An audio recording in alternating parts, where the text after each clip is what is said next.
Hello, today I'm going to do an initial analysis of the story The Gift of the Magi.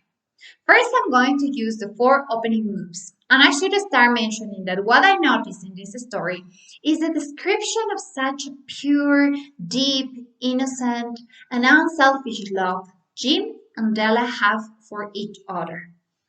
Now, the pattern that I can identify here in this story is the comparison that the author makes between Della's hair and the jewels of the Queen of Sheba, and Jim's watch and the treasures of the King Solomon.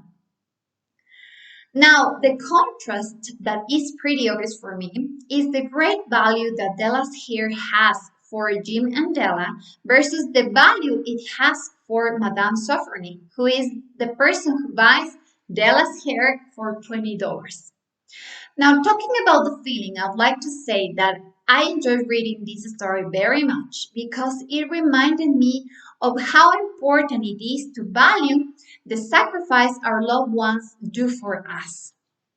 Now, I'd like to answer these six core questions, and I'd like to start with what?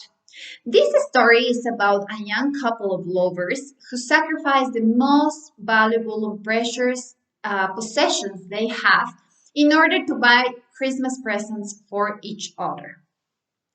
Who? O. Henry narrates this story using an omniscient third person perspective, which means that he's not one of the characters of the book. He just tells the story, but in some points of the book, you can see that he directly addresses the reader because he wants to share his points of view. Now, Jim and Della address each other with love and kindness and also consideration. Now, where? This story is mainly developed in an apartment that Jim and Della rent for $8. The exact city is not stated in the story. When? This story starts one day before Christmas and develops and ends on the Christmas Eve. Now, how? This story is written using an informal style, but it also includes some literary devices such as metaphors, similes, and irony, among others. Now, why? I think O. Henry wrote this story because he wanted to leave a message and he wanted people to think about what love, wisdom, and sacrifice really are about. Now, what if? What if Jim and Della were wealthy? I think the story would be totally different.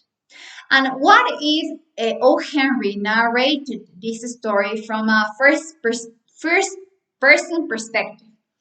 And he became one of the main characters of the story. Probably he would describe the story in a different way.